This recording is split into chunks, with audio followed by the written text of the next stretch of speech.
Hello guys, welcome back to my channel and today in this lecture we have complete explain about surface tension। तो चलिए video को शुरू करते हैं। Let's play the video without any further delay. तो आइए हम समझते हैं कि जो हमारा बारिश का बूंदे होता है वो गोल क्यों होते हैं और जो हमारा पत्ती होती है वो पानी पर स्वतंत्र रूप से रखने पर हमारा नीचे क्यों नहीं जाता है। और आज हम समझेंगे कि हमारा चाय होता है और चाय को टेम्परेचर बढ़ता है तो हमारा सरफेस टेंशन कम हो जाता है। देखिए हम कैसे दिखाते हैं। देखिए जो हमारा यहाँ पे देख रहे होंगे कि यहाँ पे चाय का कॉफी है और चाय पर यहाँ पे एकदम मतलब ऊपर से एक परत जम गई है।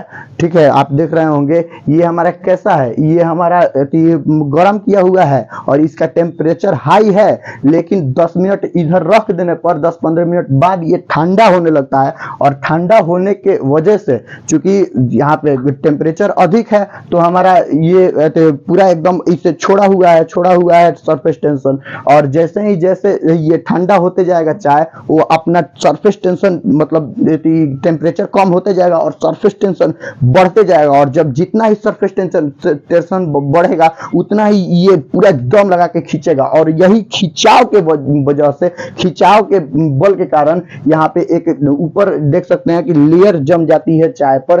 और ये हम एक दूसरा एग्जांपल देके समझाते हैं। जो स्प्रे देखें, स्प्रे जो हमारा पार्टी वार्टी में जाया जाता है तो स्प्रे मारा जाता है, वही स्प्रे को देखते हैं। स्प्रे का टेम्परेचर बहुत ही कम होता है, इसलिए उसको जब आप मारिएगा तो एक मतलब बूंदा बूंदा के तरह उसमें से निकलता है। क्यों? क्योंकि हम अभी बताए हैं कि जब टेम्परेचर कम होता है तो सरफेस टेंशन बहुत ज्यादा होता है, यानी उसका टेम्परेचर बहुत कम है, इसलिए सरफेस टेंशन बहुत ज्यादा होगा, यानी खींच के रखने वाला बल बहुत ज्यादा होगा, इसलिए बहुत ज्यादा खिंचाएगा, इसलिए एरिया छोटा से छोटा होते जाएगा उसका। इसलिए हमारा ये छोटे छोटे बूंदे के आकार पर होते हैं। आप जाने अनजाने में आप फिजिक्स का प्रयोग करते हैं। आप जैसे मानते हैं कि आपके घर में मतलब कोई रूम लेके आप रह रहे हैं और आपके पिताजी या माँ आए और जैसे ही आप गेट खोले वैसे ही आप देखें कि वो हमारे माँ पिताजी आ गए तो रुकिए यहीं पे और सड़क देना जाते हैं। और आप लोग तो स्टडी करने वाले बच्चे हैं तो आपका किताब उताब इधर उधर बेंच पर बिगा रहता है, आपको कुर्सी पर या आपको पलंग पे बिगा रहता है उसी पर। तो क्या करते हैं, सड़क उसको लपेटते हैं और नीचे डाल देते हैं और कहते हैं आइए पापा जी बैठिए। तो ये आप अनजाने में करते हैं। ये प्रयोग हुआ ये है कि जब आप मुड़ रहे हैं ना तो आपको एरिया कम हो रहा है, इसलिए किसी भी चीज का खिंचाव बल बहुत ज्यादा होता है ना तो वो एरिया को कम करते जाता है। यही हमारा खेल है तो सरफेस टेंशन का। ये खिंचाव बल पैदा करता है, ये एक प्रकार का खिंचाव बल ही है, इसको हिंदी में पृष्ठ तनाव कहते हैं। और इसी के कारण ना हमारा जो आपको बारिश की बूंदे होती है उसको स्वतंत्र रूप से गिराइएगा तो ये गोल हो जाती है। ये क्यों होती है? क्योंकि सरफेस टेंशन है, उसका टेम्परेचर आपको बहुत कम है, सरफेस टेंशन बहुत ज्यादा है। चूंकि हम पढ़ा है आपको कि जब टेम्परेचर कम रहता है तो सरफेस टेंशन बहुत ज्यादा रहता है और टेम्परेचर उसका बहुत ही कम है। चूंकि बादल से गिर रहा है तो टेम्परेचर नहीं है, टेम्परेचर बहुत कम है, इसलिए सरफेस टेंशन बहुत ज्यादा होगा। और जब सरफेस टेंशन ज्यादा होगा तो खिंचाव बल उसमें बहुत ज्यादा होगा, और जब खिंचाव बल ज्यादा होगा ना तो एरिया बहुत कम कर देगा खींचेगा तो, इसलिए हमारा आपको एरिया कम हो जाता है तो आपको गोल दिखाई देता है। आप देख सकते हैं कि हमारा ये हमारा गोल है, यहाँ पे गिराया जा रहा है और यहाँ पे गोल है।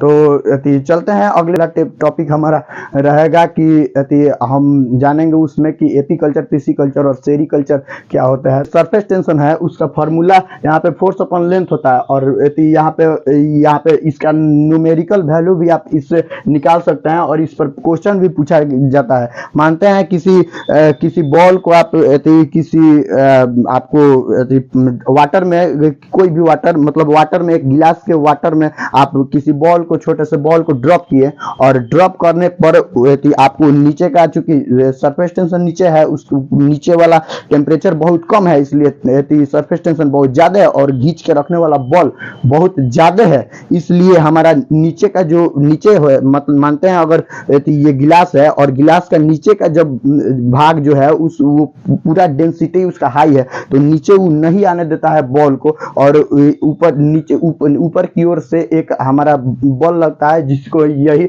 सरफेस टेंशन यानी हिंदी में पृष्ठ तनाव कहते हैं। और मानते हैं अगर उस बॉल का लंबाई, अगर मानते हैं उस बॉल का लंबाई 2 मीटर हो और आपको लेंथ 2 मीटर हो और हमारा फोर्स, हमारा 10 न्यूटन का फोर्स लग रहा हो, 10 न्यूटन का फोर्स लग रहा हो, तो 2 से काटिए 5, यानी 5 हमारा न्यूटन मीटर हो जाएगा, 5 हमारा न्यूटन मीटर हो जाएगा। तो देख सकते हैं आप और यहाँ पे डायमेंशन ऑफ सरफेस टेंशन लिख दिए हैं यहाँ पे। आप ऐसा नहीं है, लेकिन आने वाले अगले वीडियो में या तीसरा वीडियो में 2-3 दिन बाद हम आपको सिखा देंगे कि डायमेंशन कैसे निकाला जाता है, किसी भी चीज का डायमेंशन हम कैसे निकाल सकते हैं, किसी भी क्वांटिटीज का डायमेंशन हम कैसे निकाल सकते हैं। देखिए एक बार थोड़ा सा हम आपको ट्रिक दे रहे हैं कि डायमेंशन कैसे निकाला जाता है। देखिए एक्चुअली होता ये है कि हमारा जो सरफेस टेंशन है, सरफेस टेंशन का फॉर्मूला होता है फोर्स अपॉन लेंथ, और फोर्स का डायमेंशन हमारा यहाँ पे mlt का पावर -2 होता है, mlt का पावर -2 होता है, और यहाँ पे लेंथ है, और लेंथ को ना l से सूचित किया जाता है, क्योंकि फंडामेंटल क्वांटिटीज जब हम पढ़ाएंगे आगे चल के सरफेस टेंशन बोले